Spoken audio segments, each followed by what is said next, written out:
15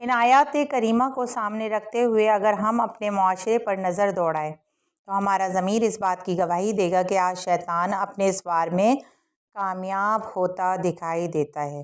مثلاً کہیں ذات پات پر جھگڑا ہو رہا ہے تو کہیں اساتذہ و طلباء میں دھنی ہوئی ہے، کہیں میاں بیوی کے درمیان جھگڑا زور پکڑتا جا رہا ہے تو کہیں ساس بہو میں تلخ کلامی جاری ہے، تو کہیں ڈاکٹر اور مریض آپس میں لڑ بھڑ رہے ہیں، تو کہیں پڑوسی ایک دوسرے کے خون کے پیاسے ہیں، کہیں رشتہ داروں میں خانہ جنگی کا ماحول گرم ہے تو کہیں برسوں کی سہیلیوں میں انبن چل رہی ہے، کہیں پورا گھر ہی میدان جنگ بنا ہوا ہے تو کہیں پورے کا پورا خاندان باہم دست و گریباں ہے۔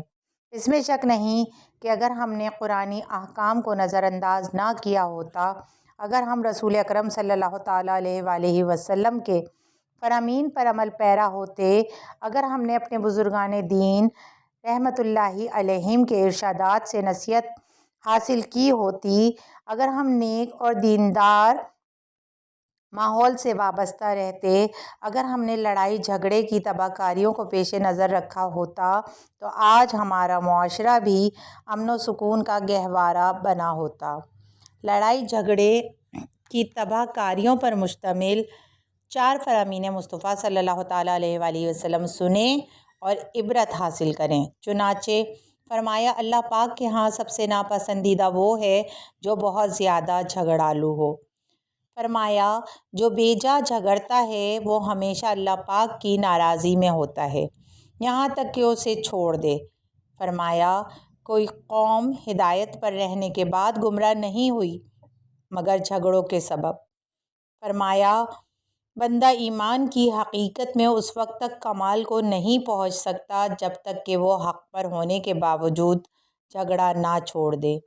کوئی دھتکارے یا جھاڑے بلکہ مارے صبر کر، کوئی دھتکارے یا جھاڑے بلکہ مارے صبر کر، مت جھگڑ مت بڑبڑا، پا اجر رب سے صبر کر۔ دیکھا آپ نے بیان کردہ احادیث مبارکہ سے ہمیں کیا معلوم ہوا کہ جھگڑالو مرد ہو یا عورت اللہ پاک اسے پسند نہیں فرماتا۔ جھگڑا کرنا گویا اللہ پاک کی ناراضی مول لینا ہے اور جھگڑا کرنا گویا خود کو بے وقوفی کے گڑھے میں دھکیلنا ہے۔ یہ بھی معلوم ہوا کہ حق پر ہونے کے باوجود جھگڑا چھوڑنا ایمان کامل کی علامت ہے۔ اللہ کریم ہمیں جھگڑے سے بچنے کی توفیق عطا فرمائے، آمین، بجاہ النبی الامین صلی اللہ تعالیٰ علیہ وآلہ وسلم۔ حضرت ابن حجر مکی رحمۃ اللہ تعالیٰ علیہ فرماتے ہیں جھگڑے اگرچہ حق بات پر ہوں پھر بھی ان کی کثرت ناجائز کاموں میں مبتلا کر دیتی ہے۔ جھگڑوں کی چھوٹی آفت یہ ہے کہ جھگڑالو شخص نماز میں ہوتا ہے لیکن اس کا دل لڑائی جھگڑوں میں مشغول ہوتا ہے۔ غور تو کریں کہ ہم کتنے نادان ہیں کہ جن کا ناحق جھگڑا کیے بغیر گزارا ہی نہیں ہوتا۔ ایسوں کو ڈرنا چاہیے کہ لڑائی جھگڑوں کے سبب اگر اللہ پاک ناراض ہو گیا تو کہیں ذلت اور رسوائی مقدر نہ بن جائے۔ لہٰذا بھلائی اسی میں ہے کہ لڑائی جھگڑے کے نقصانات کو اپنے پیش نظر رکھیں اور لڑنے جھگڑے سے ہمیشہ بچتے رہیں۔ بالفرض اگر کوئی بلا وجہ ہم سے جھگڑے تب بھی ہمیں چاہیے کہ ہم صبر کا مظاہرہ کریں اور جھگڑے سے دور رہیں۔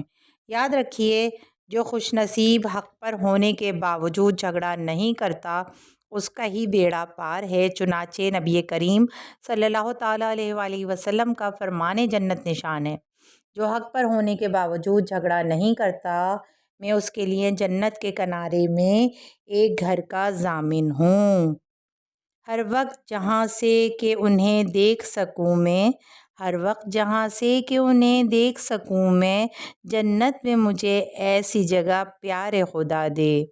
اس حدیث پاک کو سامنے رکھتے ہوئے اگر ہم بزرگان دین رحمت اللہ علیہم کی زندگی کا مطالعہ کریں تو یہ حقیقت روز روشن کی طرح ہم پر واضح ہو جائے گی کہ یہ حضرات اس حدیث پاک پر پوری طور پر عمل پیرا اور لڑائی جھگڑے سے ہمیشہ دور رہنے والے تھے، کیونکہ یہ حضرات صرف نام کے عاشق رسول نہیں تھے بلکہ عشق رسول ان کی نس نس میں رچ بس چکا تھا، اور اگر کوئی بلا وجہ ان سے جھگڑا بھی کرتا تو یہ اللہ والے حق پر ہونے کے باوجود اس سے جھگڑا نہیں کرتے بلکہ معاملے کو خوش اسلوبی سے حل فرمایا کرتے۔ ان کے اس شاندار طرز عمل سے متاثر ہو کر ان کے مخالف بھی جھگڑا چھوڑ کر صلح پر آمادہ ہو جاتے تھے۔ آئیے اس بارے میں ایک ایمان افروز حکایت سنیں۔ چنانچہ احیاء العلوم جلد نمبر 3 صفحہ نمبر 362 پر ہے، حضرت سالم بن قتیبہ رحمۃ اللہ تعالیٰ علیہ بیان کرتے ہیں کہ حضرت بشیر بن عبید اللہ بن ابو بکرہ رحمۃ اللہ تعالیٰ علیہ میرے پاس سے گزرے تو ارشاد فرمایا، آپ یہاں کیوں بیٹھے ہیں؟ میں نے عرض کی، ایک جھگڑے کے سبب جو میرے اور میرے چچا زاد بھائی کے درمیان چل رہا ہے۔ انہوں نے کہا، آپ کے والد کا مجھ پر کچھ احسان ہے اور میں چاہتا ہوں کہ اس کا بدلہ چکا دوں۔ پھر کہا، میں نے جھگڑے سے بڑھ کر کوئی چیز دین کو ختم، مروت کو کم، لذت کو بھی ختم اور دل کو مشغول کرنے والی نہیں دیکھی۔ یہ سن کر میں جانے کے لیے کھڑا ہوا تو میرے چچا زاد بھائی نے کہا، کیا ہوا؟ میں نے کہا، میں تم سے جھگڑا نہیں کروں گا۔ اس نے کہا، تو تم نے جان لیا ہے کہ میں حق پر ہوں؟ میں نے کہا، نہیں، لیکن میں خود کو اس سے بچانا چاہتا ہوں۔ اس نے کہا، میں تم سے کچھ بھی نہیں مانگتا۔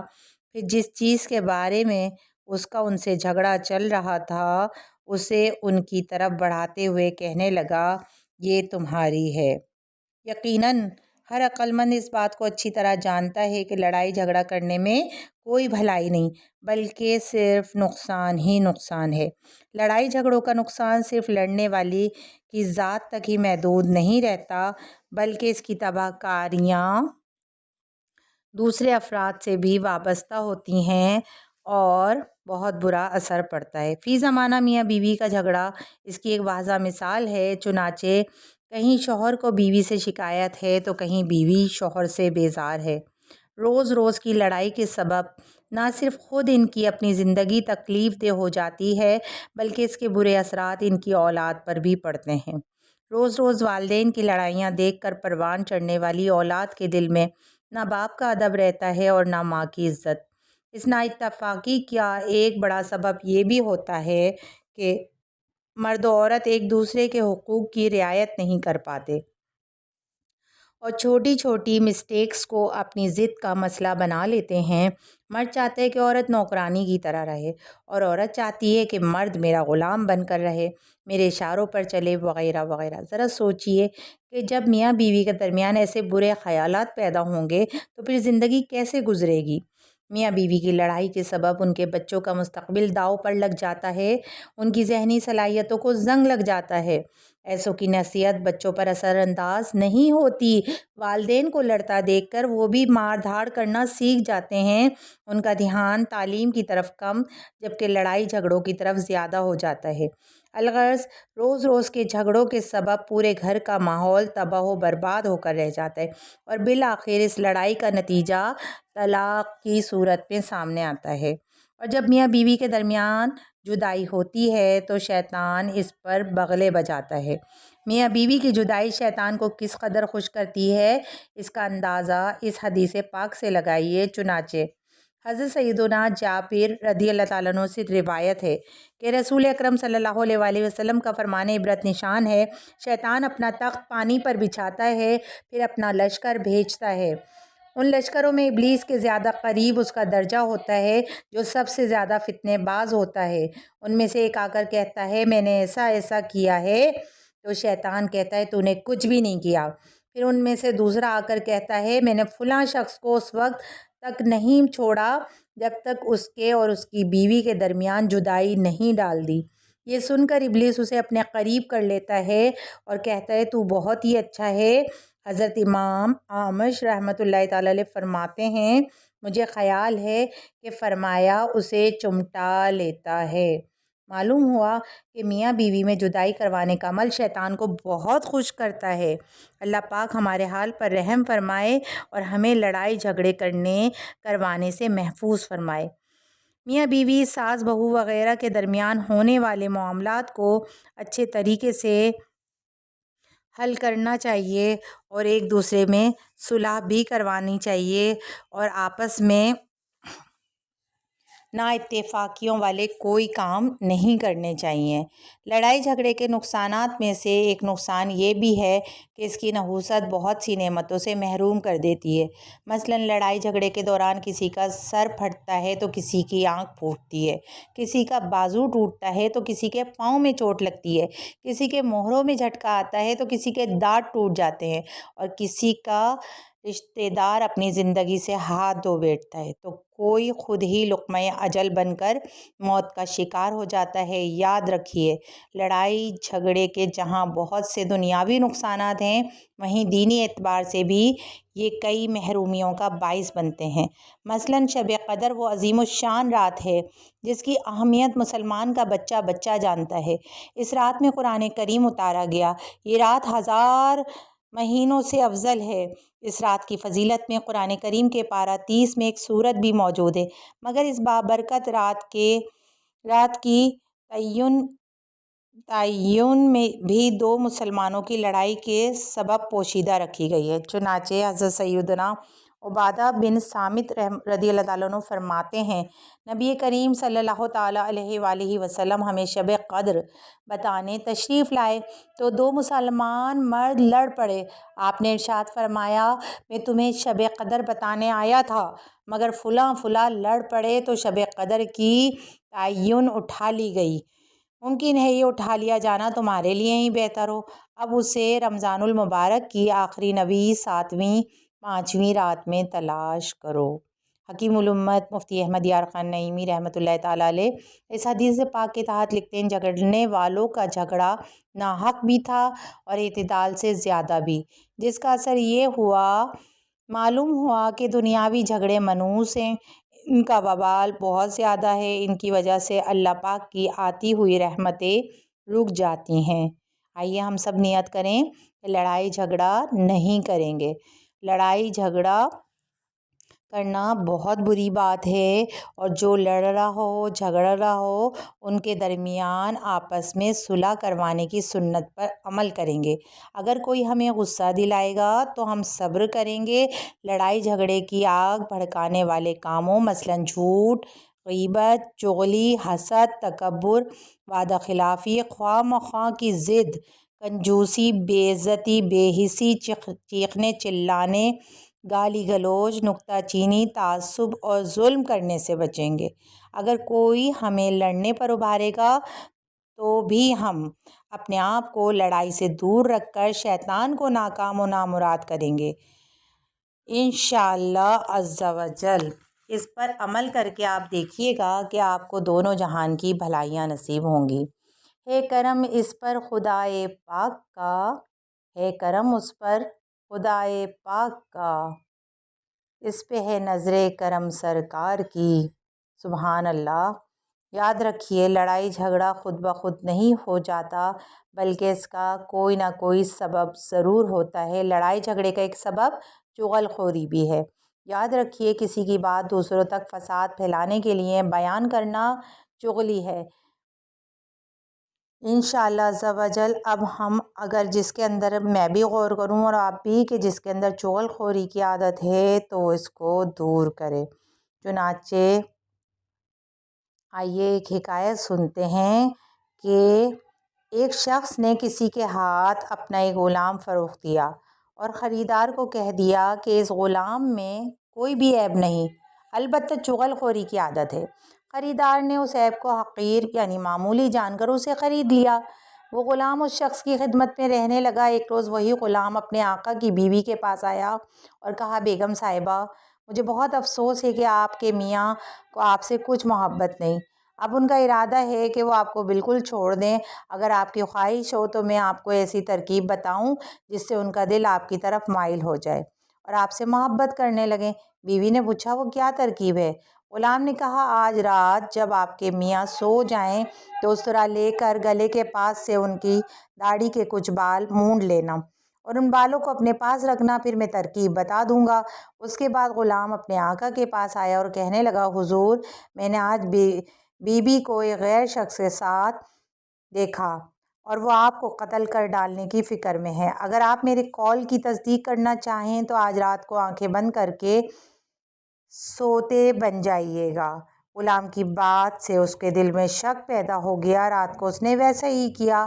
عورت سمجھی کہ سو رہا ہے، استرا لے کر داڑھی کے بال مونڈنے کے لیے بڑھی۔ شوہر کا خیال پختہ ہو گیا کہ واقعی وہ عورت اسے قتل کرنا چاہتی ہے۔ فوراً اٹھ کھڑا ہوا اور استرا چھین کر عورت کو مار ڈالا۔ عورت کے عزیز و اقارب کو معلوم ہوا تو دوڑے ہوئے آئے اور وہ اس شخص کو قتل کر دیا۔